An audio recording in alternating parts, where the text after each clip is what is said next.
আল্লাহ পাক বলেন ফালাম্মা নাসু মা যুকিরু বিহি ফাতাহনা আলাইহিম আবওয়াবা কুল্লি শাই। যখন এই মানুষগুলো আমি আল্লাহর নিয়ম নীতি ভুলে গেল, আমার বিধানের কথা যখন তাদের আর মনে নেই, ফাতাহনা আমি নিজে তখন খুলে দিলাম, আলাইহিম তাদের উপরে, আবওয়াবা কুল্লি শাই, বাবের বহুবচন আবওয়াব, যত শান্তির দরজা আছে, যত প্রভাব প্রতিপত্তি ক্ষমতা টাকা পয়সা এগুলোর দরজা আমি সব খুলে দিলাম। আমি দেখতে পেয়েছি আয়াতটার সাথে 24 সালের 5 আগস্টের একটু মিল আছে। নাই তো 2006 সালে এই অক্টোবর মাসের 28 তারিখে লগি বৈঠা দিয়ে মানুষকে যেভাবে পিটিয়ে মারার পরে ড্যান্স দিয়েছে লাশের উপরে, এখন পৃথিবী দেখার পরে হতভম্ব হয়ে গেছে যে মানুষ।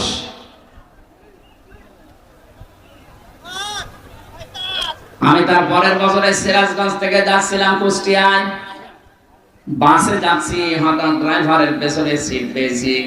ড্রাইভার সাহেব দেখলাম রাস্তার মাঝে একটা কুকুর আছে, ওর উপর দিয়ে না দিয়ে বাম দিয়ে চালিয়ে দিল। গাড়িটা একটা ঝাঁকি দিয়েছে। বললাম ভাই আপনি এমন করলেন কেন, এখনই তো অ্যাক্সিডেন্ট হয়ে যেত। ড্রাইভার আমাকে বলছে দেখেন না একটা মরা কুকুর পড়ে আছে। আমি ডবল করে কারো উপরে চাকা চালাবো, আমার বিবেক নেই। আরে ভাই তো মরা কুকুর, ও মারলে কি আর না মারলে কি? ড্রাইভার এবার আমার দিকে ঘুরে বলছে হুজুর আপনি কি আসলে হুজুর? আপনি কেমন হুজুর? হ্যাঁ আপনি দেখেন যে একটা মরা কুকুর পড়ে আছে, আমি ডবল করে আবার মারবো, আমার বিবেক নেই? এই কথা শোনার জন্য আমি ছিলাম। পৃথিবীর নিকৃষ্ট জীব তো এটা একটা কুকুর আর একটা শুকুর। কে? এক কুকুরের মতো নিকৃষ্ট জীব মরে পড়ে আছে, আপনি ডবল করে মারতে পারলেন না, যে আপনার বিবেক বাধা দিচ্ছে। অথচ এই পৃথিবীতে আমার নিজের চোখে দেখা আশরাফুল মাখলুকাত জসিম ভাইয়ের মতো মানুষকে লগি বৈঠা দিয়ে মানুষ পিটিয়ে লাশের উপরে ড্যান্স দিয়েছে।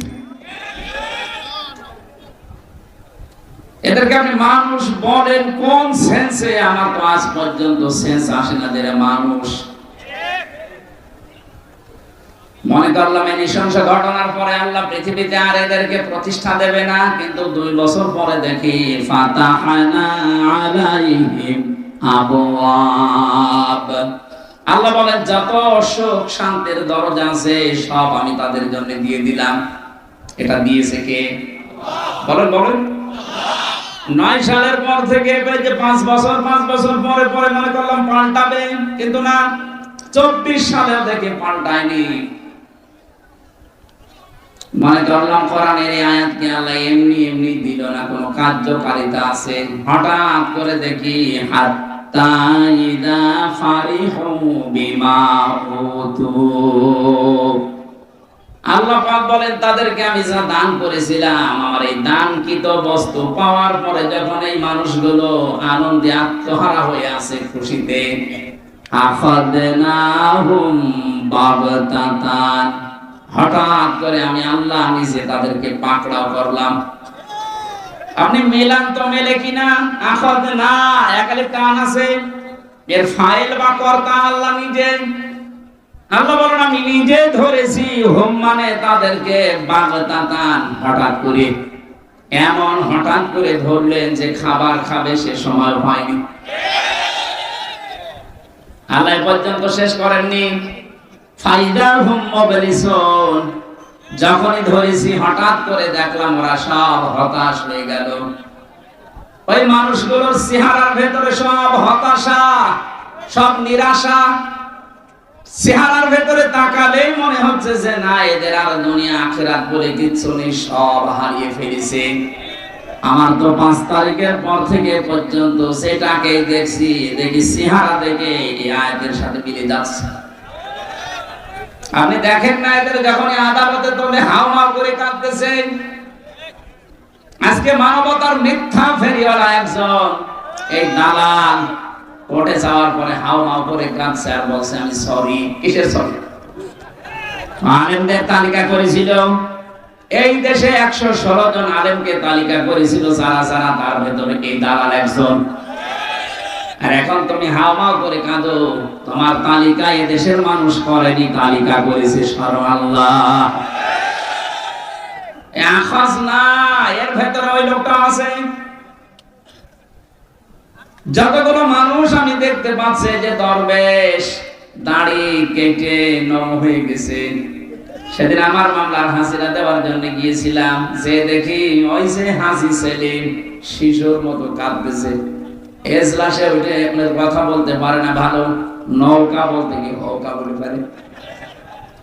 আমার মাফ করে দেন। মাফ মানে 15.5 বছরের বৈধ অবৈধ দেখা দেখি নেই, পুরা ঢাকার অর্ধেকও করে নিয়েছে, এখন মাফ চাই। আল্লাহ বলেন ওরা মোবেদেশন হতাশ হয়ে পড়েছে, এত অপমান আমি আল্লাহ ওদের উপরে দিয়েছি।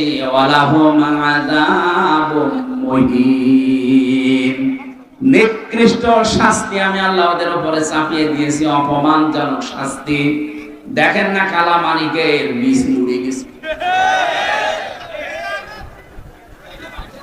পৃথিবীর ইতিহাসে এর মতো অপমান কেউ হয়েছে বলে আমার মনে হয় না।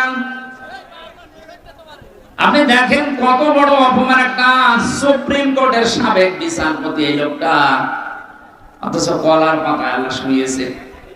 কথা বলেন না কেন? সংস্কার যখন আরম্ভ হয়েছে, যারা জীবন দিল তাদের এই রক্তের দাম দিতে হলে একটাও রাখা যাবে না। সংস্কার যদি করতে চান, এই চক্ষু মিয়া থেকে শুরু করে যা আছে সব সংস্কার করেন, একটাও দরকার নেই। কারণ যেগুলো জালেম ও জালেমদের দোসর, এরা আমরা মামলা না দিলে ওরা আল্লাহর মামলার আসামি। আমি তাফসীর মাহফিলে কথাগুলো বলতাম না, আমি স্মরণ করাম এই কারণে, কারণ কোরআনের আয়াতের সামনে নিয়ে দেখলাম এগুলো মিলে যাচ্ছে। এরপরেও যদি কারো শয়তানি বন্ধ না হয়, জনগণ কিন্তু শয়তানি বন্ধ করাবে। আমার কথা ছিল কি, যিনি আমাদেরকে বানিয়েছেন, তিনি আমাদের এই বাক শক্তি দিয়েছেন, কথা বলার যোগ্যতা দিয়েছেন। কথা যারা বলতে পারেন তার শুকরিয়া আদায় করেন, বলেন আলহামদুলিল্লাহ। এই ময়দানে যারা কোরআন শোনার জন্য এসেছেন, আল্লাহ পাক বলেন ওয়ানজির বিহিল্লাযীনা ইয়াখাফুনা ইউহশারু ইলা রাব্বিহিম লাইসা লাহুম মিন দুনিহি ওয়ালিয়্যুন ওয়ালা শাফীউন লাআল্লাহুম ইয়াত্তাকুন। সূরা নামের 51 নম্বর আয়াতে আছে, রব্বুল আলামিন বলেন, হে নবী, আপনি এই কোরআন দিয়ে ওই মানুষগুলোকে ভয় দেখান, সতর্ক করেন, যাদের ভেতরে এই ভয় আছে যে আল্লাহর কাছে একদিন দাঁড়ানো লাগবে। এই চিন্তা আমাদের আছে না নেই? যা করি না কেন একদিন কিন্তু ঠিক দাঁড়ানো লাগবে।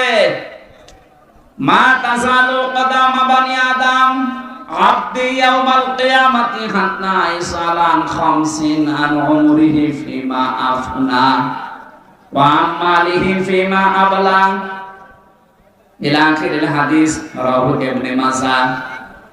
বিশ্বনবী বলেন, কিয়ামতে প্রতিটি মানুষকে আল্লাহ নিজের সামনে স্রেফ একা একা দাঁড় করাবে।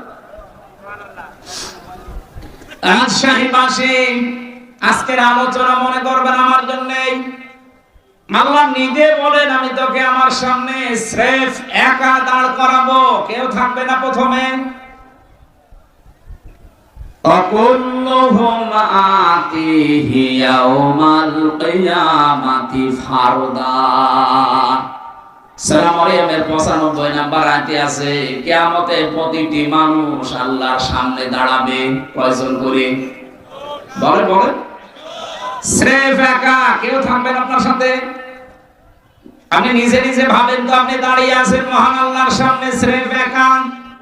যে জীবন বানালেন, এই 60 বছর 50 বছর 40 বছরের জীবন, এখনই যদি আপনার পটল তোলা হয়ে যায়, এখনই যদি চোখ বন্ধ হয়ে যায়, আপনি দাঁড়িয়ে যা করেছেন জবাব দেওয়ার মতো আছে? এই চিন্তা ভাবনা যতক্ষণ পর্যন্ত দৃঢ়ভাবে আপনার ভেতরে না আসবে ততক্ষণ আপনি নামাজ পড়তে পারেন, রোজা রাখতে পারেন, চোখ বাগায় দিতে পারেন, পীরের মুরিদ হতে পারেন, আপনার জীবন পরিচ্ছন্ন হবে না। এইটা দরকার আগে যে আমার কিন্তু দাঁড়ানো লাগবে। আইয়ুহশারু ইলা রাব্বিহিম, আল্লাহ বলেন যারা তাদের রবের সামনে দাঁড়ানো হাজির হওয়াকে ভয় করে, আপনি তাদেরকে কোরআন দিয়ে ভয় দেখালে তাদের কাজ হবে। আমাদের বিশ্বাস আছে না নেই? বলেন। যাদের ছিল তাদের দিকে তাকান। ওই মানুষগুলো এইটার কারণেই তারা পৃথিবীর শ্রেষ্ঠ মানুষ বলে পরিগণিত হয়েছে, দুনিয়ার জান্নাতের সুসংবাদ পর্যন্ত পেয়েছে। আমি যতগুলো মানুষের জীবনী পড়েছি তার ভেতর হযরত ওমর একজন, জিন্দা অবস্থায় তিনি জান্নাতের গ্যারান্টি হাতে পেয়েছেন।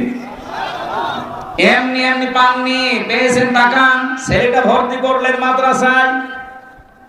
হযরতে আলী ওই সময় দেশের প্রধান বিচারপতি, তিনিও তার ছেলেকে মাদ্রাসায় দিয়েছেন। বারবার টেবিল থেকে কলম ফেলে দিচ্ছে হযরতে আলীর সন্তান হুসাইন। হযরত ওমরের ছেলেকে বলছে আব্দুল্লাহ তুলে দাও। হযরত ওমর কিন্তু ওই সময় দেশের প্রেসিডেন্ট, তার মানে প্রেসিডেন্টের ছেলে। তিনবার কলম ফেলে দেওয়ার পরে উনি বলেই ফেললেন, বারবার কলম ফেলে দেওয়া আমরা তুলতে বলো, আমি কি চাকর তোমার খাদেম নাকি আমি? হযরত হুসাইন তিনিও রাগ করে বললেন, তুমি তো শুধু খাদেম না, তুমি খাদেমের বাচ্চা। উনি রেগে গেছেন, বাড়িতে এসে ডাক দিয়ে বলে, আব্বা আমি আর মাদ্রাসায় যাব না। কেন, কি হয়েছে? হুসাইন আমাকে গালি দিয়েছে, তোমাকেও। আমার চাকরের বাচ্চা, খাদেমের বাচ্চা যাচ্ছে তাই বলেছে, তুমি যদি বিচার না করো মাদ্রাসায় যাব না। হযরত ওমর জ্ঞানী ছিলেন, বুদ্ধিমান ছিলেন, বললেন ঠিক আছে, বিচার এখন না, জমার দিন করা হবে। জমার দিন তিনি সবাইকে নিয়ে যখন খুতবা দিচ্ছিলেন, হঠাৎ করে আলোচনা বন্ধ করে বললেন, কই হুসাইন, এই তো সামনে আসো। তুমি আমার সন্তান আব্দুল্লাহকে ক্লাসের ভেতরে গালি দিয়েছো, চাকরের বাচ্চা, গোলামের বাচ্চা, খাদেমের বাচ্চা। হ্যাঁ দিয়েছি। কেন দিলে? হযরত হুসাইন ডাক দিয়ে বলে, খলিফা বুকে হাত দিয়ে বলেন তো, আপনি কেমন নানার খাদেম ছিলেন না? হযরত ওমরের কথা বন্ধ হয়ে গেছে। তাই তো আমি তো এইভাবে ভাবি নাই। বললেন, হোসাইন তুমি যেটা বললে এটাকে লিখে দিতে পারবা? কাগজ কলম নিয়ে আসেন। খেজুরের পাতা নিয়ে এসেছে, উনি লিখে দিলেন, ওমর আমার নানার খাদেম ছিল, আমি দেখেছি। কিন্তু হোসাইন ইবনে আলী সই করে দিলাম। কাগজটা হাতে নিয়ে হযরত ওমর সমা খেলেন, ডাক দিয়ে বলেন, নবীর সাহাবীরা যান, বিচার হয়ে গেছে। হযরত আব্দুল্লাহ তো ছোট মানুষ, বলে, বাবা তুমি তো এখন বিচারই আরম্ভ করলে না, হয়ে গেল কি করে? তুমি হোসাইনকে কিছু বলবা না? হযরত ওমর চোখের পানি ফেলে দিয়ে বলে, সন্তান যে বিচার করেছি দুনিয়া না আখিরাতের কাজে লাগবে।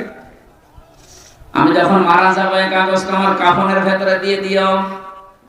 ময়দানে মাশারে যখন আল্লাহর সামনে আমি দাঁড়াবো, মহান আল্লাহ আমার পেছনের জীবন দেখে যদি বলে না একটাও আমার ভালো লাগে না, তখন এই কাগজটা দেখাবো।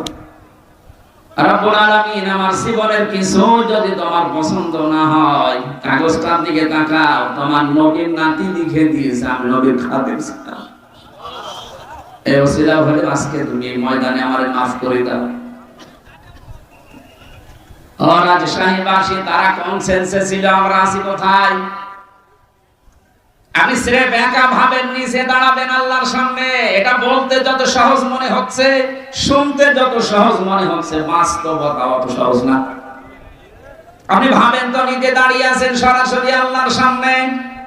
দুনিয়ার বিচারকদের সামনে বহু কিছু মিথ্যা সত্য উলট পালট করা যায়, গোপন করা যায়।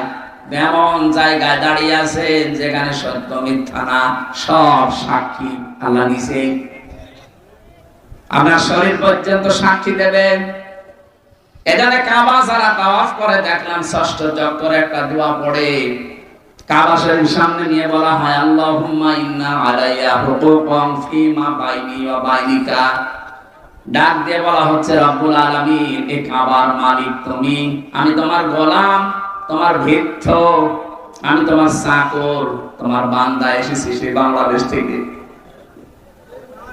আমি বান্দা হিসাবে তুমি তো বহু কিছু আমাকে দিলে, কিন্তু তুমি যে আমার মালিক সেই হিসাবে জীবনে আমি কিছুই তোমাকে দিতে পারিনি। আমার দেওয়ার মতো দেখানোর মতো আজকে আমার হাতে কিচ্ছু নেই, তবে একটা জিনিস আমার হাতে আছে, তুমি আমারে মাফ করে দাও। কোন জায়গায় দাঁড়িয়ে বলছেন এই কথা আপনি টের পাচ্ছেন? কাবার সামনে নিয়ে আল্লাহর ঘরকে। বিশ্বনবীর মতো মানুষ প্রতিদিন কমপক্ষে 100 বার করে এটা বলতেন, আল্লাহুম্মা, হে আল্লাহ, তোমার কাছে আমি সবচেয়ে বেশি চাই এটা যে তুমি যাই করো আমার হিসাবটা সহজ করে দিও। কিয়ামতের ময়দানে আল্লাহ যখন বিচার ব্যবস্থা বসাবেন, হিসাব এই শব্দটা শুনতে যত সহজ মনে হয়, বিষয়টা অত সহজ না। আল্লাহর বিচারে কিন্তু অবিচার বলে কিছু নেই। আল্লাহর বিচারে অবিচার আছে? নেই। আল্লাহর বিচারে যদি কেউ ন্যায় বিচার মনে করে যে আল্লাহ ন্যায় বিচার করো, আপনি বাঁচবেন না। ন্যায় বিচার করলে পৃথিবীর কেউ জান্নাত পাবে না। প্রশ্ন আসতে পারে, ন্যায় বিচার করলে যদি জান্নাত না পাইতে জান্নাত পাবো কি করে? আর একটা কায়দা আছে, আল্লাহ যদি মাফ করে দেয়। কথা বুঝতেছে? তাছাড়া নিজের যত ইবাদত বন্দেগী বলেন না কেন, এইটার উপরে নির্ভর করে জান্নাত আপনি হিসাব দিতে পারবেন না। আল্লাহর এক বান্দা 1000 বছর ইবাদত বন্দেগী করার পরে বনি ইসরাইলের লোক এটা মনে মনে ভেবেছিল যে আমি যা করেছি আমি জান্নাত না যেতে পারবো না। কিয়ামতে আল্লাহ বিচার ব্যবস্থা তৈরি করেছেন ঘুমের ভেতরে, তার স্বপ্নে দেখাচ্ছেন যেন বিচার কায়েম হয়ে গেছে। আল্লাহ তারে ডাক দিয়েছে সামনে, ডাক দিয়ে বলে, বান্দা তোর জীবনের উপর আমি খুশি, মাফ করে দিলাম, তুই জান্নাতে চলে যা। লোকটার মনের ভেতরে একটু অহংকার, না এত কিছু করলাম 1000 বছর, দিনের বেলা আমি রোজা রাখতাম আর জিহাদের ময়দানে কাটাতাম, আর রাতের বেলা তাহাজ্জুদের পার্টিতে কাটিয়েছি, আর আল্লাহ আমারে কিছু না বলে বলল মাফ করে দিলাম, জান্নাতে চলে যা। একটা কথা বলি, একটু ধন্যবাদ দেবে না? আল্লাহ পাকের মনের অবস্থা বুঝতে পেরে ফেরেশতাকে বলে, জাহান্নামে যেখানে গরম উঠতে থাকে, হিট, ওই জায়গার পাশ দিয়ে একটু ঘুরিয়ে নিয়ে আয়। পাশ দিয়ে ঘোরাচ্ছে, হঠাৎ করে পিপাসা, ছাতি ফেটে যাচ্ছে কলিজা, ডাক দিয়ে বলে, ভাই ফেরেশতারা আমার একটু পানির ব্যবস্থা করেন, আমি আর বাঁচতে পারি না। দুনিয়া না, এটা মাংনা পানি পাওয়া যাবে না, ফ্রি পানি পাওয়া যাবে না, পানি পেতে চাইলে আমাদের কিছু দেওয়া লাগবে। কি দেবো? আমার কিছু নেই। 1000 বছর ইবাদত বন্দেগী করলে 500 বছরের ইবাদত আমাদের দিয়ে দাও। সে কাছে দিলাম, আগে পানি দেন। পানি খাবারের পরে মানুষের প্রসাবের প্রয়োজন দেখা দেয়। প্রসাব যখন লেগেছে বলে আমি প্রসাব ফেলবো, আমার জায়গা ঠিক করে দেন। এখানে এরকম কোন জায়গা নেই, ব্যবস্থা করতে পারি, ওই বাকি 500 বছরের ইবাদতের সওয়াব দেওয়া লাগবে, আমার জীবন বাঁচে না। মানুষের যখন হুঁশ হারা হয়ে যায় তখন দিক দাঁড়া ঠিক থাকে না, তাড়াতাড়ি বলছে নেন আমার আগে ব্যবস্থা করে দেন। প্রসাব করার পরে আল্লাহ ডাক দিয়েছেন, বান্দা 1 গ্লাস পানি ভেতরে ঢোকালে আর 1 গ্লাস বের করে ফেলে দিবে। এইটার জন্য জীবনের সব কিছু তুমি দিয়ে দিলে, প্রতিদিন 1000 বছরে কিছু না করলো 1 গ্লাস পানি খেয়েছো, প্রতি গ্লাসের জন্য এরকম 500 বছরের ইবাদত দেওয়া লাগবে, তারপরে জান্নাত যা। এখানে বিষয়টা অনেক জটিল এবং কঠিন।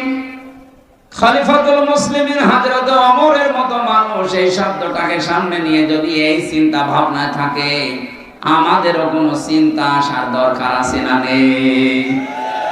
এজন্য কিয়ামতে আল্লাহ কাউকে দল সহ ডাকবেন না, প্রথমে ডাকবেন স্রেফ কয়জন করে? একা। বলেন বলেন। এই আয়াত থেকে প্রমাণ পাওয়া যায় বাংলাদেশ, ভারত, পাকিস্তানে এই 3টা বিষয় বেশি। যারা বলে যে কিয়ামতে আমার বাবা জান, আমার দাদা জান লক্ষ লক্ষ মুরিদ নিয়ে উঠবে, এটা মিথ্যা কথা, এটা আয়াতের সাথে মিলে না। আপনি যদি প্রমাণ করতে পারেন কিয়ামতে এক একজন পীর লক্ষ লক্ষ মুরিদ নিয়ে মিছিল করতে করতে উঠবে, তাহলে এই আয়াত কেটে বাদ দিয়ে দেন। সূরা মারিয়াম 16 নম্বর পারা 10 নম্বর পৃষ্ঠা 15 নম্বর লাইনের শেষ নাম্বার রুকুর 95 নম্বর আয়াত। যত তাফসীর আমি পড়েছি বাংলাদেশে সব মুফাসসির এক কথা বলেছেন যে কিয়ামতে আপনাকে আল্লাহর সামনে দাঁড় করাবে আল্লাহ কয়জন করে। এটা বিচারের প্রথম স্টেপ। এরপরে বিচারের দ্বিতীয় ভাগ। আল্লাহ বলেন এবার আর তোরে একা ডাক দেব না। ইয়াউমা নাদউ কুল্লা উনাসিন বিইমামিহিম। সূরা বানী ইসরাঈল 71 নম্বর আয়াতের প্রথম অংশে আছে, 15 নম্বর পারা 8 নম্বর পৃষ্ঠা 3 নম্বর লাইনে আছে। এটা ফি জিলালিল কোরআনে পাবেন তাফসীরে। আল্লাহ পাক বলেন কিয়ামতে প্রতিটি মানুষকে এবার দ্বিতীয় স্টেজে আর একা ডাক দেওয়া হবে না। প্রতিটি মানুষকে আল্লাহ তার বিচারের ফয়সালার জন্য ডাকবেন তার নেতার সাথে। কার সাথে? এই শব্দটা শুনে কি রাজনীতি মনে হচ্ছে? নেতা এই শব্দটা শুধু দুনিয়ার সাথে জড়িত না, এটা আখিরাতের সাথে জড়িত। সত্যি কথা বলছে, যদি দুনিয়ায় যদি এটা শেষ হয়ে যেত কসমে আয়াত আমি পড়তাম না। এটা যেহেতু আখিরাতের সাথে রিলেটেড সম্পর্কিত, এই জন্য আপনাকে আমি বাঁচাতে চাই। যাদের নেতা ঠিক নেই আশা করছি আপনি ঠিক করবেন। নেতা ওইগুলো নয়, সেই মানুষগুলো দুনিয়ার ময়দানে ইসরাফ করে, যে মানুষগুলো দুনিয়াতে বিনা কারণে অপচয় করে, অপব্যয় করে আর ফাসাদ সৃষ্টি করে, শান্তি প্রতিষ্ঠার জন্য কাজ করে না। এটা আমি বানালাম। হ্যাঁ, আমি কথা বুঝতেছি।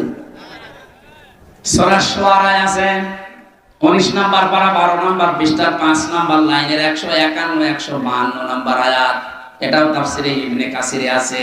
ওয়ালা তুতিউ আমরাল মুসরিফিন আল্লাযীনা ইউফসিদুনা ফিল আরদি ওয়ালা ইউসলিহুন। বলেন আল্লাহু আকবার। আল্লাহ বলেন ওই নেতার অনুসরণ করা জায়েজ নেই যারা ইসরাফ করে, যে মানুষগুলো অপচয় করে, অপব্যয় করে। এদেশে অপচয় 15.5 বছরে হয়নি। বলেন, একটা ব্রিজ বানাতে যদি 1 কোটি টাকা বাজেট করা হয়, অন্তত 4 বার 5 বার নিয়ে আসা হয় ওটার বাজেট। অথচ প্রথমে 1 কোটি টাকা যা দিয়েছে ওটা হয়ে যাওয়ার কথা ছিল। আপনি যে অপচয় করলেন, এইরকম যদি সামনে কেউ করে, ওই রকম নেতার অনুসরণ করা জায়েজ নেই, হারাম। পরের শব্দ আরো কঠিন। আল্লাযীনা ইউফসিদুনা ফিল আরদি, জমিনে যারা ফাসাদ সৃষ্টি করে। ফাসাদ কি? না না, ফাসাদের 9টা ব্যাখ্যা আছে তাফসীরে। 1 নম্বরে ফাসাদ মানে মানুষের তৈরি করা নিয়ম নীতি, আইন কানুন। রাজশাহী বাসী কোরআন হাতে নিয়ে বলছি আল্লাহর কসম, আমি আপনাদের বাঁচাতে চাই। আল্লাহ বলেন আল্লাযীনা ইউফসিদুনা ফিল আরদি, জমিনে যারা ফাসাদ সৃষ্টি করতে চায়। এর 9টা অর্থ আছে। 1 নম্বরে যারা মানুষের তৈরি করা আইন কায়েম করতে চায়, এদের অনুসরণ করা হারাম। এটা এই পর্যন্ত থাক, বাইরে যেন নিয়ে যাবেন না। না না, বাইরে নিয়ে যাবেন না, এই পর্যন্ত থাক। সুতরাং বাস্তবতা এটা, যারা শান্তি স্থাপন করার জন্য কোনো ভূমিকা রাখে না, যত অশান্তির কারণ, এই মানুষগুলোর অনুসরণ করা জায়েজ নেই, এটা হারাম। এরপরও যদি কারো বিবেক না খোলে, আমার মনে হয় ওর বিবেকের উপরে কুকুরে পোশাক দিচ্ছে। অবশ্য ঠিক। কোন পাগলের পাল্লায় পড়লো পড়ে।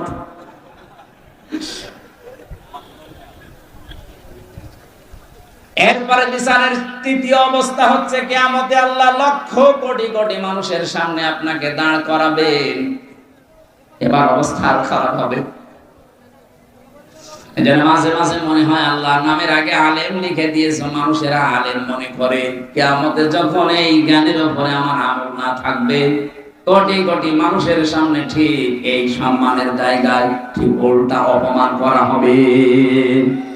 এখানে যে যত বড় দায়িত্বে আছেন, যে যত বড় চেয়ারে আছে, বড় জায়গায় আছে, তার দুনিয়াতে দায়িত্ব কিন্তু তত বড়। ওই লোকটা যদি ওই দায়িত্ব সঠিকভাবে পালন করতে না পারে, কিয়ামতে বিচারে আল্লাহর কাঠগড়ায় ধরা খাবে।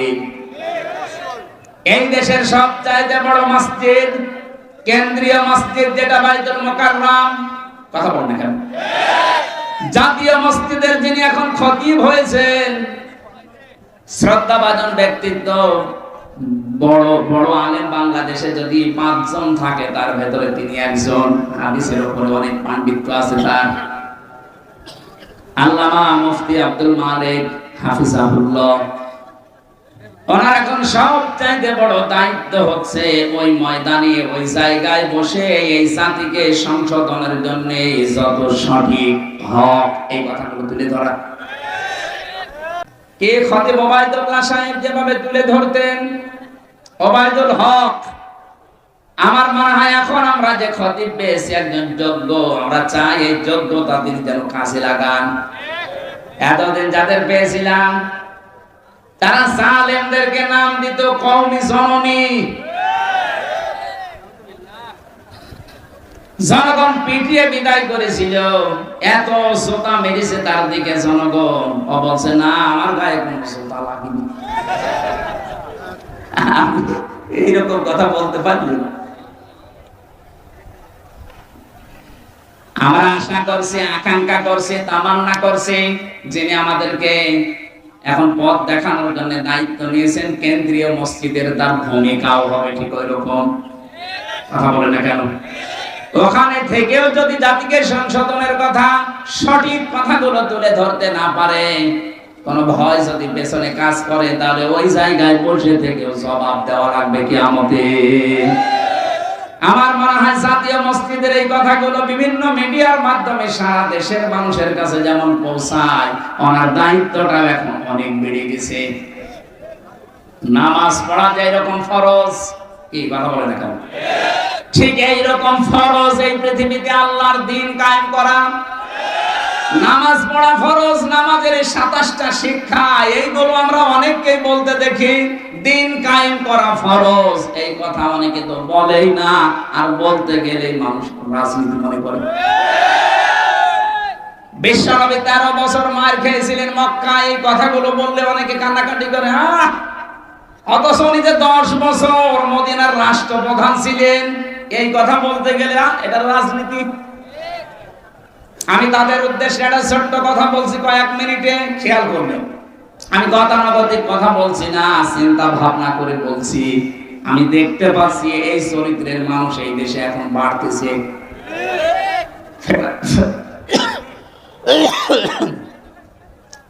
ফেরাউন যখন ডুবে যাচ্ছিল, ওই সময় কিন্তু আল্লাহর একত্ববাদের ঘোষণা দিয়েছে। এখানে যারা তাফসীর পড়তে পারে, সূরা ইউনূসের 90 নম্বর আয়াতের মাঝের অংশের তাফসীরটা পড়েন। হাত্তা ইযা আদরাকাহুল গরাকু ক্বালা আমানতু আন্নাহু লা ইলাহা ইল্লাল্লাযী আমানাত বিহি বানু ইসরাঈল। আল্লাহ বলেন যখন ডুবে যাচ্ছিল তখন ঘোষণা দিয়েছে, আমি ঈমান আনলাম ওই আল্লাহর উপরে যার উপরে বনি ইসরাঈলরা ঈমান এনেছে। কিন্তু ওই জামানার যিনি প্রেরিত পুরুষ, আল্লাহর পক্ষ থেকে নবী এবং রাসূল এবং কিতাব নিয়ে এসেছিলেন, মুসা নবী। কথা বলেন না? ওই জামানার প্রেরিত পুরুষ যিনি ছিলেন, নবী, রাসূল এবং আসমানি বড় কিতাবের একটা তাওরাত, এ পর্যন্ত জানেন না? এইটা জানার পরেও লোকটা ঘোষণা দেয়নি যে লা ইলাহা ইল্লাল্লাহ। মুসা কালিমুল্লাহ, ও বলেছে লা ইলাহা ইল্লাল্লাহ, কিন্তু রিসালাতের ঘোষণা না দিয়ে আর বিদ্রোহ করেছে। আমানাত বিহি বানু ইসরাঈল, যে বনি ইসরাঈলরা যার উপর ঈমান এনেছে আমি তাকে বিশ্বাস করি। কিন্তু এই জামানার যিনি প্রেরিত পুরুষ আমি তাকে মানি না, কারণ তার সাথে দ্বন্দ্ব ছোটবেলা থেকেই। এক কথা বলেন না কেন? বুঝতেছেন আপনি আয়াতটা? ও যখন রিসালাতের ঘোষণা দেয়নি, এই মানুষটাকে আমার আল্লাহ গ্রহণ করবে না, এজন্য জিবরাইলকে বলেছে ওর মুখের উপরে কাদা দিয়ে দে। এটা তাফসিরে ফি জিলালিল কোরআনে পাবেন। মুখের উপরে যখন কাদা দিয়েছে তখন আর কথা বলতে পারেনি, ওর পর্যন্ত শেষ। এখানে প্রায় 28টা বিষয় লেখা আছে তাফসিরে, একটা একটা করে। আমি কয়েকটা শিক্ষার জন্য বলছি, একটু মিলা। এই লোকটা কিন্তু আল্লাহর একাত্মবাদ বিশ্বাস করেছে, ঘোষণাও দিয়েছে, কিন্তু রিসালাতের ঘোষণা দেয়নি। আজ বাংলাদেশ, ভারত, পাকিস্তানে অনেক মুসলমান আমরা দেখতে পাচ্ছি। আমি অন্যান্য দেশের অবস্থা ভালোভাবে দেখেছি। কিছুদিন আগে আমি কয়েকটা দেশ ঘুরলাম, ও দেশে তো অবস্থা ওই রকমই। ওগুলো আমাদের বিষয় না, আমাদের দেশেরটা বলছি। এদেশে 96% মুসলমান আমরা। অনেকেই বলে আমি নামাজ পড়ি, রোজা রাখি, হজ করে এসেছি, আমি দান সাদকা করি। বলেন তো এই যে 4টা বিষয় বললাম, এই হুকুমগুলো কার? আরো জোরে বলেন। না, আমি আলেমদেরকে এবার জিজ্ঞাসা করি। পেছনে কথা বলছেন না, কথা বলুন, মাফ করবেন, কথা বলবেন না। এই যে 4টা বিষয় বললাম, লোকজনকে জিজ্ঞাসা করলে বলবে আমি নামাজ পড়ি, রোজা রাখি, হজ করে এসেছি, দান করি। এই 4টা বিধানই কার? এই 4টা হুকুম কার? আরো জোরে বলেন কার? আপনি তো এই কথা বলেন, স্বীকারও করেন যে আমি তো মানি। এদের রাসূলের 10 বছরের জিন্দেগি যেটা তিনি রাষ্ট্র চালিয়েছিলেন, রাষ্ট্রপ্রধান হয়ে। আরে ভাই, রাষ্ট্রপ্রধান হলে রাজনীতি করা লাগে না? কথা বলে না কেন? এইটা করে উনি যখন রাষ্ট্রপতি হলেন, দেশ চালালেন 10 বছর। এই কথাগুলো যখন সামনে নিয়ে আসা হয় তখন বলে এটা তো দুনিয়ার বিষয়, এটা রাজনীতি। আল্লাহর কসম, এইরকম মনোভাব যাদের, তাদের মরণ হবে ফেরাউনের মতো। নেন এবার কোন হুজুর নিয়ে আসবেন, আয়াতের ভুল বের করেন, পড়েন। যদি পড়ার পরে আমার মনে হয় মাঝে মাঝে আল্লাহ ওই জায়গায় যেন আমার মতো একজন থাকে, কাউকে নেই, স্রেফ একা পর্দার ভেতরে ডাক দিয়ে আমাকে তুমি একা একা জিজ্ঞাসা করো, হামজা এই করেছিলি? আমি স্বীকারও করব, কারণ আমি এখনই স্বীকার করছি সবার সামনে যে আমি অপরাধী। কথা বলেন কেন? এই বাংলাদেশে যে তাওবা গুলো হয়, এখানে যারা ইমাম আছেন, মসজিদে গেলে তাওবা পড়ায়, পীরের দরবারে তাওবা পড়ায়, এগুলা একটা তাওবার বাক্য, কিন্তু তাওবা এর নাম না। কোরআনে কারিমের সূরা জুমারের 53-54 নাম্বার আয়াত, ভালো করে তাওবা যদি কেউ করতে পারে, ওর জীবনের অপরাধগুলো আল্লাহ শুধু মাফ করবে না, পুরাটা মাফ করে জায়গাটা নেকি দিয়ে পাল্টিয়ে দেবে। আজকের এই ময়দানে এসে সুযোগটা কাজে লাগাতে চাই। যেহেতু এসেছি আমরা ভালো হওয়ার জন্য, কথা বলেন ঠিক কিনা? আজকে জীবনের অপরাধগুলো শুধু মাফ করে বাড়ি যাব তা না। যেহেতু তাওবা করলে অপরাধ শুধু মাফ হয়ে যায় না, ওই জায়গাটা আল্লাহ নেকি দিয়ে পুরা পাল্টিয়ে দেয়। আজকে যেন এইটা করে বাড়ি যেতে পারি। এটা সূরা ফুরকানের ভেতরে আছে 71 নাম্বার আয়াতে, ফাউলাইকা ইউবাদদিলুল্লাহু সাইয়্যাতিহিম হাসানাত। দুইটাই বহু বছর। কোন মানুষ যখন ঈমান আনার পরে তাওবা করার সিদ্ধান্ত নিয়ে বাড়ি থেকে এই ময়দানে আসবে, ও যদি সত্যি এই কথা মন থেকে বলে, আল্লাহ আমি কিন্তু আজকে ভালো হয়ে যাব, আল্লাহ বলেন ওই মানুষগুলোর পেছনের অপরাধ সব আমি আল্লাহ আমার গফুর আর রহিম নামের খাতিরে মাফ করে জায়গাটা নেকি দিয়ে পাল্টিয়ে দেব। আমি যদি সত্যি এরকম মন নিয়ে আজকে এখানে তাওবা পড়তে পারি, যেটা কোরআনে কারিমের সূরা জুমারে আছে, ওই শর্তগুলো মেনে নিয়ে আমি 100% আজকে বিশ্বাস করতে পারি আমার 32 বছরের জীবনের অপরাধ আল্লাহ মাফ করে দিয়ে জায়গাটা নেকি দিয়ে পাল্টিয়ে দেবে। আর শুধুমাত্র পাল্টাবে না ওইটা যেটা হাক্কালে বাদ, আমার দ্বারা কোনো মানুষের অধিকার যদি নষ্ট হয়, ওইটা যতক্ষণ সেই লোকটা মাফ না করবে ততক্ষণ আমার মাফ নেই। কথা বলে না কেন? এই যে 18 সালে যারা দিনের ভোট রাতে করেছিলেন, এই মানুষগুলোকে আল্লাহ মাফ করবে না এই কারণে অপরাধটা শুধু আল্লাহর কাছে করেননি, করেছেন আপনি আমার কাছে। আমার সাথে যে ওসি সাহেব ছিল জেলখানায় 3 বছর, আমার মাঝে মাঝে বলতো, হুজুর এই নির্বাচনের আগে আমি নিজে দায়িত্বে ছিলাম, ওই ফেনীতে ছিল উনি, রাত 12টা থেকে আমার যে দলবল আছে এদেরকে নিয়ে আমি একেবারে শুরু করলাম আল্লাহর নাম নিয়ে, ফজরের আযান পর্যন্ত মারলাম, পুরাটা সিল শেষ করার পরে গোসল করলাম, ওযু করার পরে নামাজে দাঁড়ালাম আর বলছি আস্তাগফিরুল্লাহ। আজকে কি আর কি মারা জিনিস? আচ্ছা, কর্মকে বিবেকে তো পরে আর মেনে নিল না যে করলাম কি। এর আগের রাতে টাকা দিয়েছিল, টাকাগুলো হালাল করার জন্য একেবারে 3-4 ঘন্টা ধরে লোকজন দিয়ে শুরু করেছিলাম, কিন্তু বিবেকটা আর মানে না। এই জন্য এখন তওবা করছি। আমি বললাম এই তওবা আপনার হয়নি, কারণ আপনি তো আল্লাহর অধিকার নষ্ট করেননি, আপনি হক নষ্ট করেছেন। হামজার মতো লক্ষ মানুষ। আগে 18 কোটি মানুষের কাছে মাফ চাবেন, এরা যদি মন থেকে বলে ঠিক আছে মাফ করে দিলাম, তারপরে আপনার মাফ। বলটা এখন পর্যন্ত অনুশোচনা করে যে আমি করেছি কি। বলেন যে 18 কোটি মানুষের কাছে যে ওর মাফ চাওয়া সম্ভব, এর ভেতরে কত মানুষ তো মরে গেছে, তাদের কাছে আপনি যাবেন কি করে? এটা হক বলে বাদ, খুব সতর্ক এই বিষয়ে।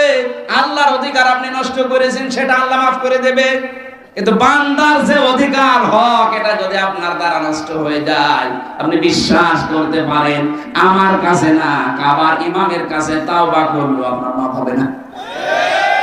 এবার আসেন তো তওবা এই দেশে যেভাবে মানুষকে আমরা শোনাই, বিভিন্ন দরবার থেকে, বিভিন্ন পীরের কাছ থেকে, বিভিন্ন হুজুররা, বিভিন্ন আলেমেরা, মসজিদের ইমাম খতিবরা পড়ায় কি আস্তাগফিরুল্লাহ হা রাব্বি মিন কুল্লি যামবি ওয়া আতুবু ইলাইহি, এটা পড়ায় না? না না, এটা একটা তওবার বাক্য। কোরআনে কারীম জানিয়েছে কেউ যদি তাওবা করতে চায়, এই ভালো করে শুনুন, তাকে 2টা শর্ত মানা লাগবে আর একটা সময় মেইনটেইন করা লাগবে। এটা সূরা সমারে আছে 24 নাম্বার পারা 3 নাম্বার পৃষ্ঠার 12 নাম্বার লাইনের 53-54 নাম্বার আয়াত। এটা তাফসীরে ইবনে কাসিরে আছে। আল্লাহ পাক বলেন আনিবু ইলা রাব্বিকুম ওয়া আসলিমু লাহু মিন ক্বাবলি আইয়াতিয়াকুমুল আযাবু সুম্মা লা তুনসারুন। বলেন আল্লাহু আকবার। আমি যে 2টা শর্তের কথা বললাম, আমার বানানো না কোরআনে আছে? বলেন বলেন।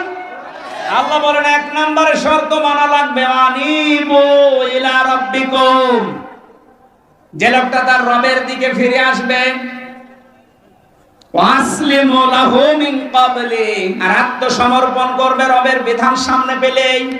ও রাজশাহীবাসী, মাত্র 2টা শুনতে যত সহজ মনে হয়ে গেল, বাস্তব প্র্যাকটিক্যাল লাইফে মেলানো অত সহজ। কেউ যদি বলে আমি আল্লাহর দিকে ফিরে আসলাম, তাহলে তার জীবনে সুদ থাকতে পারে, চাঁদাবাজি থাকতে পারে? বলেন। তার জীবনে ঘুষ থাকবে না, বেপরদা থাকবে না, অবৈধ কোনো ব্যবসা থাকবে না। বলতে কেমন সোজা যে আমি আল্লাহর দিকে ফিরে আসলাম, আরে ফিরে আসতে গেলে গুলো সব বাদ দিয়ে আসা লাগবে। এবার বলেন তো তওবা হচ্ছে কিনা আমার?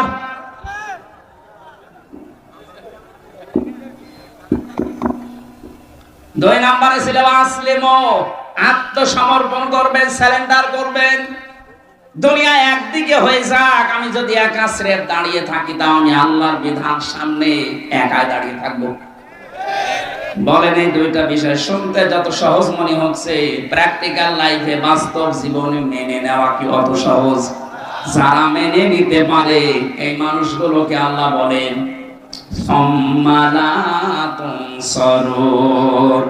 ওই আযাব আসার পূর্বে আপনাকে এই 2টা শর্ত মানা লাগবে, যখন আপনাকে আর সাহায্য করা হবে না। ও রাজশাহীবাসী, আমরা সবাই এখানে বিশ্বাস করি, জানি যে আমাদেরকে সাহায্য করা হবে না মরণের সময়। কোন সময়? বলেন বলেন। আর মরণ আসবে তো 41 সালে। আপনি কোন কারণে টার্গেট দিলেন? বলেন। আপনার তো একটা ভরসা ছিল কারো উপরে হোক, আপনি তো আন্দাজে টার্গেট দেননি। আমি বসে আছি, আমি দাঁড়া বসে, গ্যারান্টি আমার নেই। আর আপনার বয়স 84 বছর, আবার টার্গেট দিয়েছেন 41, আবার জন্ম নেবেন আবার। মাঝে মাঝে জেলখানায় কিছু ভয়ঙ্কর আসামি আসতো আমার সাথে দোয়া নেওয়ার জন্য। এটা মুকিম গাজী, আর 160 বছর জেল। আপনিও বের হবেন, আপনি তো আর একবার জন্ম নেওয়া লাগবে যদি পুরা জেল কেটে বের হওয়া লাগে। যে লোকটা মারা গেল, এই যে শাহজাহান জল্লাদ, ও একবার এসেছিল এইরকম বড় বড় গোপ দেখে আমার ভয় লেগে গেছে। কে আপনি? বলছে আমি জল্লাদ। বলো জল্লাদ এরকমই হয়। কয় বছর আছে? ওই সময় বলছিল যে 27 বছর। কয় বছর আপনার জেল? বলছে 140 বছর। 140 বছর আপনার জেল, এরপরও আপনি হাসি আনন্দে আছেন। বলছে আমি আবার বের হব।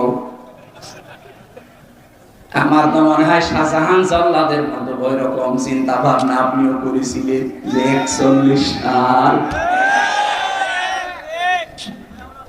কি করে মানুষ আন্দাজে টার্গেট দেয়? 1 সেকেন্ডের গ্যারান্টি আমার হাতে নেই, আর আমি টার্গেট দিয়ে ফেললাম 10, 20 বছর, 15 বছর। শয়তানের 3টা কাজ আমি পুরা কোরআনে পেয়েছি বিশেষ ভাবে। আমার মনে হয় এটা বললে অনেক মানুষ শয়তানের সাথে মিলে যাবে, সে আবার মন খারাপ করবে। এটা সূরা আরাফের ভেতরে আছে। এই কোন দিকে না, আপনি কোরআনের সাথে মিলাবেন।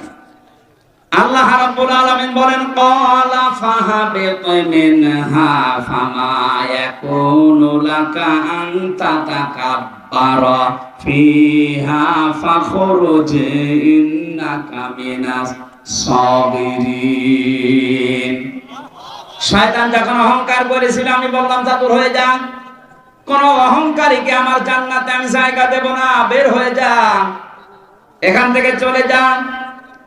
ফামা ইয়াকুনু লাকা আন তাতাকাব্বারা ফিহা, এখানে যারা আলেম আছেন দেখেন তো, তাতাকাব্বারা এটা মুসারের বর্তমান, ভবিষ্যৎ, প্রেজেন্ট, ফিউচার। আল্লাহ বলেন এই শুধু এই সময় না, কিয়ামত পর্যন্ত কোনো অহংকারীর জায়গা আমার এই মানানো জান্নাতে হবে না, বের হয়ে যা। ফাখরুজ ইন্নাকা মিনাস সাবিরিন, তোকে আমি দুর্বল করে দিলাম, নিম্নগামী করে দিলাম, ছোট করে দিলাম, অপদস্থ করলাম। কিয়ামত পর্যন্ত মানুষ শুধু তোরে গালি দেবে। আপনি দেখেন দুনিয়ায় অনেকে নিজে অন্যায় করে আর গাল দেয় শয়তানকে। ওই সময় শয়তান আল্লাহকে বলেছে, আল্লাহ আমি এত ইবাদত বন্দেগী করেছি, এত সেজদা দিয়েছি, বিনিময়ে তুমি আমারে কিছু দেবে না? তুমি তো ন্যায় বিচারক, একটা ন্যায় বিচার আমার উপরে করো। আল্লাহ বলেন কি চাবি বল। ও 3টা জিনিস চেয়েছে।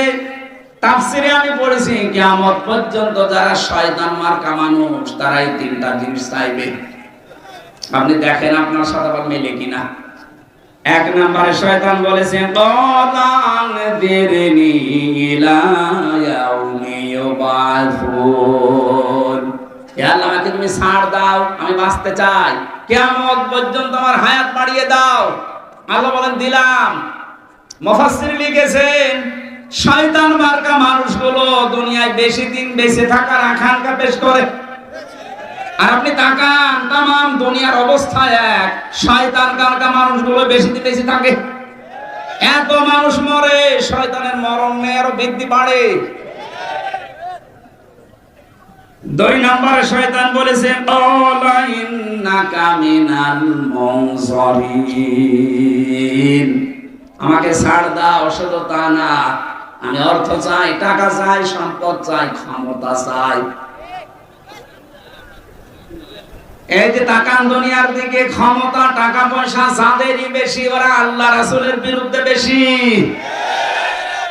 3 নম্বরে শয়তান বলেছিল ক্বালা ফাবিমা আবওয়াইতানি লাআকুদান্না লাহুম সিরাতাকাল মুস্তাকিম, হে আল্লাহ আমি কিন্তু কিয়ামত পর্যন্ত হায়াত পেয়েছি, ক্ষমতা, টাকা পয়সা চেয়েছি, এমনি না।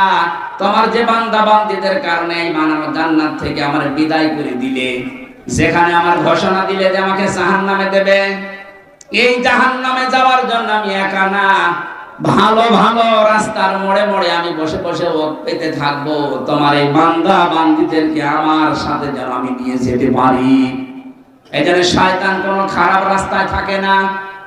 আপনি সিনেমা হলের সামনে যান, রাজশাহী শয়তান পাবেন না, কারণ ও জানে যে এখানে যারা আসবেন আমার ভাইরা ভাই, কথা বলেন শয়তান থাকে কোথায়?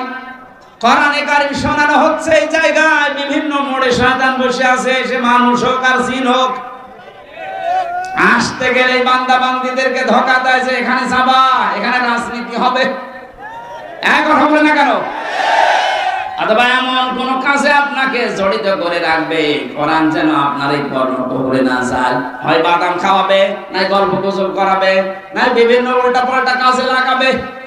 এখানে কি সবাই আল্লাহর কোরআন শোনার জন্য এসেছে? কত মানুষ এসেছে তার বান্ধবীর সাথে দেখা করার জন্য। বলে সুবহানাল্লাহ। এরকম মানুষ দেশে আছে না? এখানেও আছে। কথা বলে না কেন?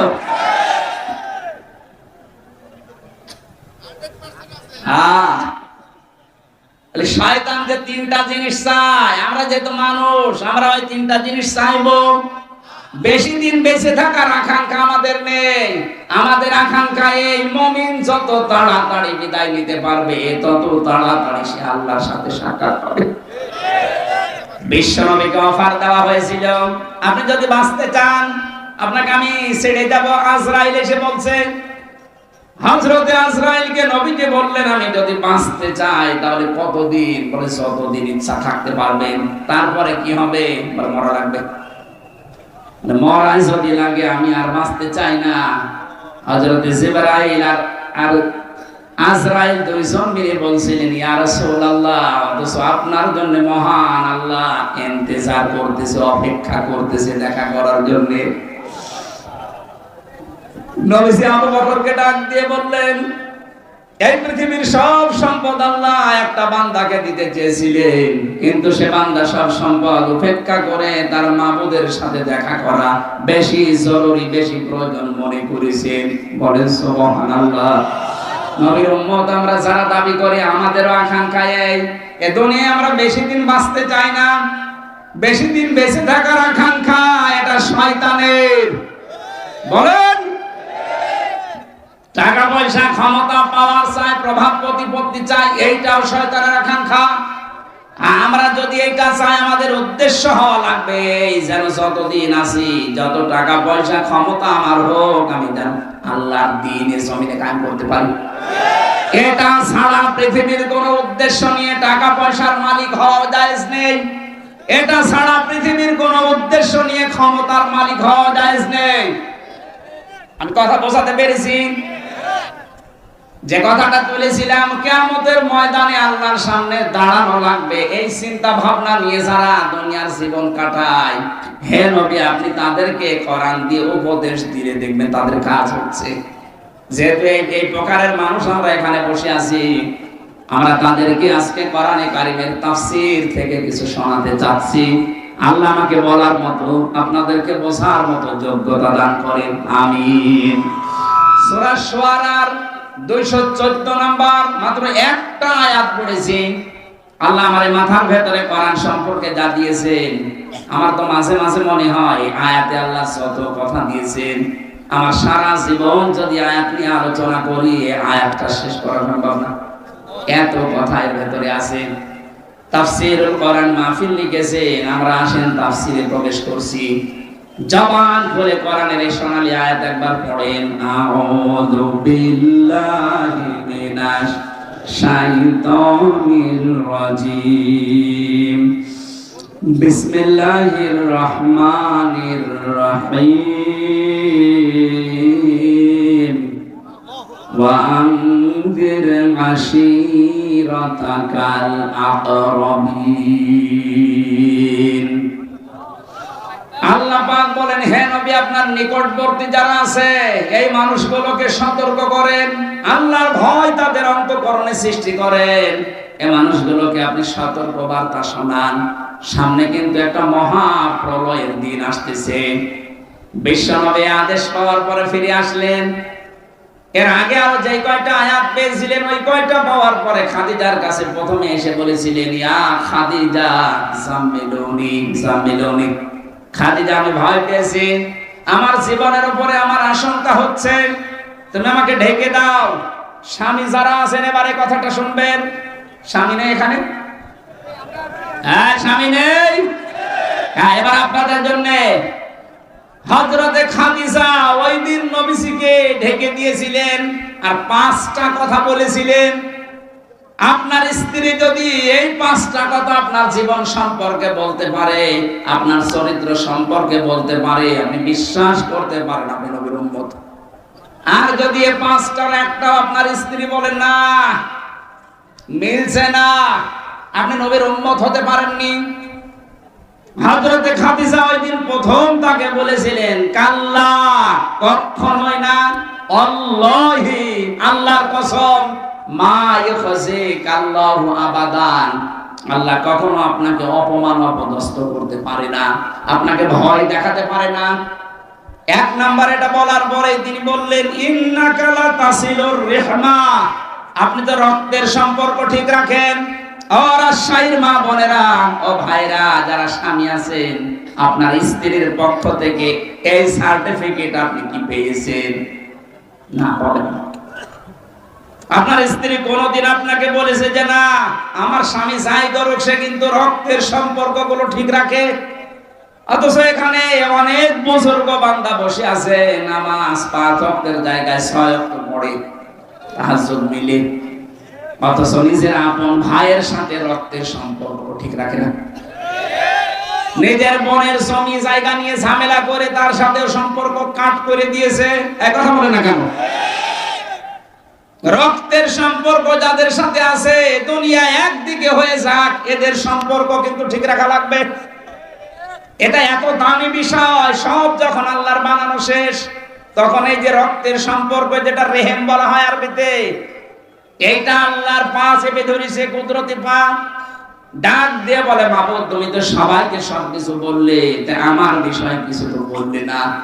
আল্লাহ বলেন, রেহেম, এ রক্তের সম্পর্ক তোমার বিষয়, আমার ফায়সালা এই, তোমার সাথে সম্পর্ক যারা ঠিক রাখবে আমি আল্লাহ তাদের সাথে আছি, আর যারা তোমার সাথে সম্পর্ক ঠিক রাখবে না আমি আল্লাহ তাদের সাথে নেই।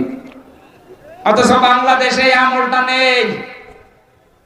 ধর্ম আত্মীয় পাঠিয়েছে কুষ্টিয়ায়, মাসে মাসে 3 বার করে যায়, অথচ নিজের আপন বোন এই পুঠিয়া বাজারে 10 বছর একবার যায় না। হ্যাঁ, কথা বলে না কেন? রক্তের সম্পর্ক যাদের কাছে আছে, এটা খেলাচোরা বিষয় না। দুনিয়ার কোন স্বার্থের জন্য যদি আপনি 3 দিন তার সাথে কথা বন্ধ করে মরে যান, আপনার জীবনের সব বন্ধ, আপনি জাহান্নামে যাবেন। এখানে 3 দিন না, 3 মাস না, 3 বছর না, 30 বছর নিজের আপন বোনের সাথে কথা বলে না, এরকম মানুষ আছে। অধিকাংশ পরিবারে আমরা দেখতে পাচ্ছি এখন স্বামী তার রক্তের সম্পর্কগুলো ঠিক রাখতে পারে না তার স্ত্রীর কারণে। হ্যাঁ, কথা বলে না কেন? অথচ বিশ্বনবী জানিয়েছেন, কোন স্ত্রী যদি চায় যে আমার স্বামী আরো বেশি দিন বেঁচে থাক, আমার স্বামীর সম্মান বেড়ে যাক, আমার স্বামীর প্রভাব প্রতিপত্তি টাকা পয়সা আরো বেশি হোক, সে যেন তার স্বামীকে বারবার তাকিদ দেয়, স্বামী তুমি যাই করো অন্তত রক্তের সম্পর্কগুলো ঠিক রাখো। এইটা বলার পরিবর্তে আরো আমাদের রক্তের সম্পর্ক নষ্ট করার পেছনে দায়ী এই বউগুলো। হ্যাঁ বলেন। আর এই বউকে বারবার তাকিদ দেয়, ওকে কান পড়া দেয় ওর মা আর ওর বড় বোন। এটা বেশি করে ফেললাম না? আজ 100টার প্রায় 98টা পরিবারের সমস্যা এই। কি হয়েছে আপনার? আপনি নিজের মা বাবার জন্য খরচ করলে তো স্বামীকে বাহবা দেন, আর তার নিজের মা বাবা তাকে যে 25 বছর পর্যন্ত শ্রম দিয়ে দিয়ে মানুষ করেছে, তার ওই বোনটা, তার ওই ভাইটা, চাচা, ফুফু, তাদের জন্য কিছু করলে আপনার মন পাওয়া যায় না। আপনার মন এত ছোট কেন? এরকম ছোট মনের বউ আছে কার হাত বলেন তো? কিছু তাহলে ওয়াজ করে করবো। এই এলাকায় আমার মনে হয় আয়াত পড়ার দরকার নেই, আমি অন্য আয়াত পড়ি। যা বসে আছে এসব তো আল্লাহর ওলি। আলহামদুলিল্লাহ, এলাকায় মেয়েরা অনেক ভালো। রাজশাহী তো না, আমি তো হাসির খোরাকি দেয়নি ভাই, এটা যে কত মারাত্মক অপরাধ। স্ত্রী স্বামীর সার্টিফিকেট দিচ্ছে, আপনি ভয় নেই। আল্লাহ আপনাকে কখনো ভয় দেখাতে পারে না। জিন, ভূত, পরী আর মানুষের কোনো ভয় আপনার কলিজায় আল্লাহ দিতে পারে না, কারণ আপনি রক্তের সম্পর্ক ঠিক রাখেন। যারা রক্তের সম্পর্কগুলো অটুট রাখে, ঠিক রাখে, তাদের ভয় আল্লাহ দূর করে দেয়। অথচ আমাদের এগুলো ঠিক নেই, এজন্য ট্রাকের চাকা নষ্ট হলে আমরা অজ্ঞান হয়ে যাই।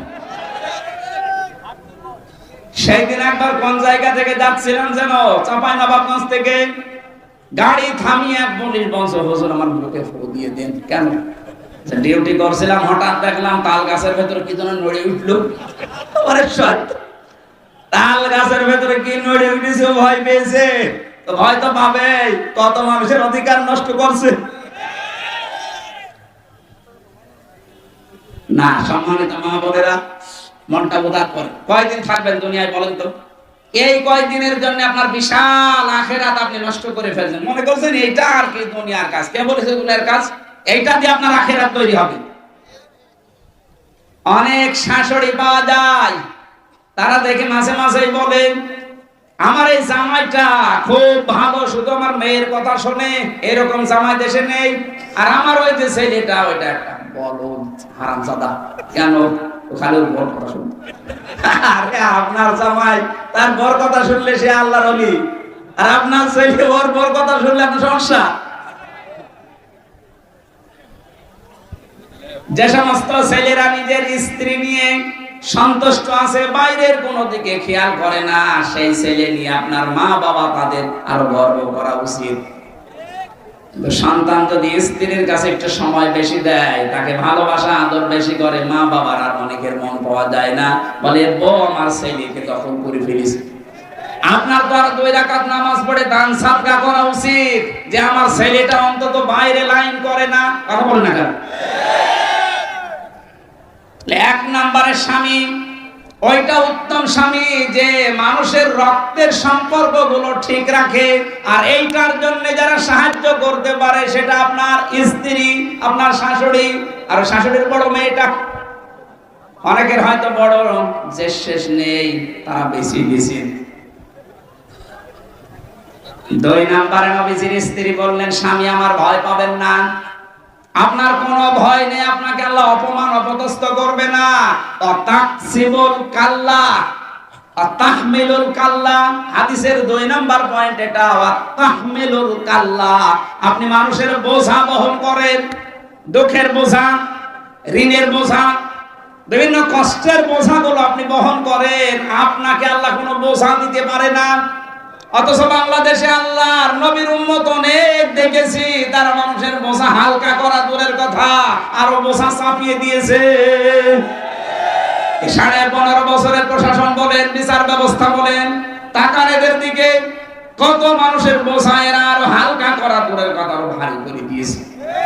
বিনা কারণে বাড়ি থেকে একটা ছেলেকে আপনি তুলে নিয়ে গেলেন, ওই পরিবারে একটা বোঝা তৈরি করে দিলেন। যিনি পালিয়েছেন তার দিকে তাকান, লক্ষ কোটি কোটি টাকা নিজের দলের লোকের নামে, আত্মীয় স্বজনের নামে বাইরে পাঠিয়ে দেশটাকে একটা ঋণের বোঝা দিয়ে গেলেন। এই দেশে এখন কেউ জন্মগ্রহণ করলে তার মাথার উপরে 1 লাখ টাকা ঋণ। এই যে 1570 জন মানুষ মারা গেল, 2780 জন মানুষ এখন হাসপাতালে বেডে কাতরাচ্ছে। কারো 2 হাত নেই, কারো পা নেই, কারো চোখ নেই, কারো অন্ডকোষ নেই। এই মানুষগুলো তার পরিবারের জন্য মা বাবার কাছে বোঝা না, ভাই বোনের কাছে বোঝা না। কথা বলেন না কেন? এই বোঝা যিনি দিয়ে গেলেন, উনি নবীর উম্মত দাবি করতে পারেন? নবীর উম্মতের বাইরে যারা আছে তারা কি? সে যা বলেন বলেন। নবীর উম্মত হতে হলে আপনাকে মানুষের বোঝা হালকা করা লাগবে। সে ঋণের বোঝা হোক, দুঃখের বোঝা হোক, কষ্টের বোঝা হোক, আর আপনি বোঝা দিয়ে গেলেন। এই 2780 জন মানুষ সারা দেশে যারা যারা এভাবে পঙ্গু হয়েছে আপনার কারণে। এই মানুষগুলো এখন দেশের জন্য, পরিবারের জন্য, সমাজের জন্য বোঝা। কথা বলেন না কেন? আপনার ভেতরে ভয় তৈরি হবে না, হবে কার? ভয়েই তো পালিয়েছে। আল্লাহ বলেন, যারা মানুষের বোঝা হালকা না করে আরো চাপিয়ে দেয়, বোঝা ভারী করে দেয়, তাদের ভেতরে বিভিন্ন ভয় আমি তৈরি করে দিই। খাবার খাবে, 5টা মিনিট জাতির উদ্দেশ্যে কিছু লিখবে, সে সময় আল্লাহ দেয়নি, ভয়ে তাড়াতাড়ি মন নিয়ে পালিয়েছে। পরের পয়েন্ট গুলো স্বামীকে বলছে, স্বামী তাকসিবুল কাল্লা, তাকসিবুল মাদুমা, হে স্বামী আপনি ভয় পাবেন না, আপনি তো বস্ত্রহীনকে বস্ত্র দান করেন, উলঙ্গ মানুষকে আপনি কাপড় পরান। আর এমন মানুষ আমরা দুনিয়ায় পাচ্ছি যারা জাতিকে আরো উলঙ্গ করে দিয়ে গেল। জাতির লোককে পোশাক পরানো দূরের কথা, যারা জাতির লোককে আজ উলঙ্গ করার চেষ্টায় আছে। এই যে নাটক সিনেমার মাধ্যমে কি মানুষকে পোশাক পরায় না পোশাক খোলে? আরো জোরে বলেন। আমরা চাই এমন নভেল, এমন নাটক, এমন থিয়েটার তৈরি হোক যেটার দ্বারা ইরান তৈরি করে না, কথা বলেন না কেন? আপনি দেখেন না তাদের পোশাক আশাক? আমি বিশ্বের মুসলিম দেশগুলোতে যেখানে যেখানে গেছি দেখেছি তাদের নভেল গুলো, নাটক গুলো কিভাবে তারা তৈরি করেছে শিক্ষামূলক। মা বাবার সাথে আচরণ খারাপ করলে কি শাস্তি হয় ওটা দুনিয়ায় তারা দেখাচ্ছে। আপনি ওইটা বানাতে পারেন না। ওদের সিনেমা তৈরি হয় কাপড় খোলা দিয়ে, শেষ হয় কাপড় খোলা। এখানে কি শিক্ষা আছে? অথচ লজ্জা স্থান উন্মুক্ত করা এটা শয়তানের কাজ। কথা বলেন না কেন? আজ বাংলাদেশের মেয়েদেরকে অনেকে সুজুর ভয় দেখাচ্ছে, অনেক রাম বাম আর অনেক মুনাফিক। ইসলাম যদি এই দেশে এসে যায় তোমরা কিন্তু এভাবে আর খোলামেলা বেড়াতে পারবে না, তোমাদের ঘর বন্দি করা হবে। কে বলেছে আপনাকে? ইসলাম যদি এই দেশে আসে সবচাইতে নিরাপদে থাকবে মেয়েরা। কথা বলেন। আপনি নিয়ে এসে দেন না কেন? কোথা থেকে মেয়েদেরকে আল্লাহর নবী কোথায় পৌঁছিয়েছে সেই নবীর হাদিস এখনো নেই? দিন মেয়েরা যে নির্যাতিত নিগৃহীত ওই জায়গা থেকে ইসলাম তাদেরকে রানীর সিংহাসনে বসাবে ইনশাআল্লাহ। আমিরে জামাত ডাক্তার শফিকুর রহমান এই ঘোষণা দিয়েছেন, মেয়েরা যদি নিরাপত্তা, শান্তি, স্বস্তি পেতে চায় ইসলাম এদেশে আসুক। ওরা আফসোস করবে এই 53 বছরের জন্য যে আরো আগে কেন ইসলামের দেশে কায়েম হলো। যারা যে সুজুর ভয় দেখাচ্ছেন তাদেরকে যে ইসলাম আসলে ঘরবন্দি হয়ে যাবা, যার যে স্বাধীনতা সেটা সে অর্জন করে তার মন মতো চলবে, কিন্তু শর্ত পর্দায় থেকে করা লাগবে। তখন এই হোস্টেলে নিজের চাচাতো বোন, মামাতো বোন, খালাতো বোন নিয়ে আপনি আর যেতে পারবেন না। অবৈধ ব্যবসাগুলো বন্ধ হয়ে গেলে, জেনা ব্যভিচার যেই দেশে বন্ধ হয় ওই দেশে আল্লাহর রহমতের দরজা আল্লাহ খুলে দেয়। আশা করছি এইটার সামনে পরিবেশ আসতেছে, যদি আল্লাহ ইসলামে দেশে এনে দেয় আল্লাহর কসম এই পৃথিবীতে সবচাইতে বেশি শান্তিতে আপনার থাকবে। ঘুষ চাওয়া, দুর্নীতি করা, চাঁদাবাজি করা, যদি কেউ শোনে যে চাঁদাবাজি করেছে হাত ভেঙে ফেলা হবে। যদি শোনা যায় যে ঘুষ চেয়েছে ওর হাত ভেঙে ফেলা হবে। ইসলামী রাষ্ট্রে এইটাই। আল্লাহ যেন ওইটা আমাদের চর্ম চোখে দেখার তৌফিক দেন, বলেন আমিন। এজন্য আমাদের পোশাক পরানোর ব্যবস্থা করা লাগবে। যার যা আছে এটা দিয়ে জাতিকে আজ পোশাক পরা আরো উলঙ্গ করছি আমরা।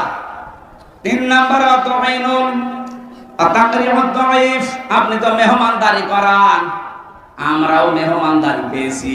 এই 15.5 বছরে যারা আমাদেরকে ধরেছিল আমরা তো তাদের মেহমান ছিলাম। কি মেহমানদারি করেছে? আমার 11 ঘন্টা টানিয়ে রেখেছে,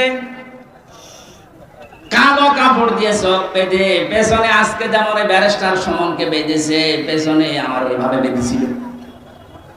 মাথায় ডান্ডা বেড়ি দিয়ে, মাথায় দড়ি দিয়ে 11 ঘন্টা মাটির নিচ ওই ঘরের ভেতরে। আপনি কেন এই কাজ করলেন? নিজেরা এসে আমারে বলছে আপনার কোনো দোষ নেই, আমি জানি, এটা করেন কেন? আমি তো আপনার মেহমান, সেই কয়দিন আছে আদালত আপনার কাছে দিয়েছে মেহমান হিসাবে। আপনি জিজ্ঞাসা করতেন আমার মামলার বিষয় করেন। আন্দাজে এমন প্রশ্ন করে জীবনে আমি কোনোদিন না শুনিনি। মেহমানের সাথে যারা ভালো ব্যবহার করবে তাদের ভয় দূর করে দেবে কে? যারা হককে সাহায্যের জন্য, দুনিয়ায় প্রতিষ্ঠার জন্য চেষ্টা চালায় তাদের ভয় দূর করে আল্লাহ। এজন্য পৃথিবীতে হক হচ্ছে আল্লাহর কোরআন। আর জোরে বলেন, এইটা প্রতিষ্ঠা করার জন্য কোন চেষ্টা আমাদের দরকার নেই। বলুন, যার যে জায়গা থেকে আমাদের এই মেন কাজ হবে নামাজের মতো, রোজার মতো, হজের মতো, এটা যেন এই দেশে কায়েম করা যায়।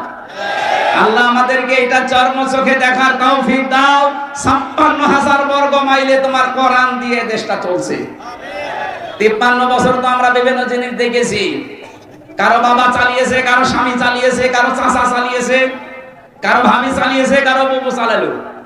এখন শুধু দেখতে বাকি আছে যে এইটা দিয়ে চললে কেমন দেখা যায়। কারা কারা এটা দেখতে চান? দেখে লিল্লাহে তাকবীর।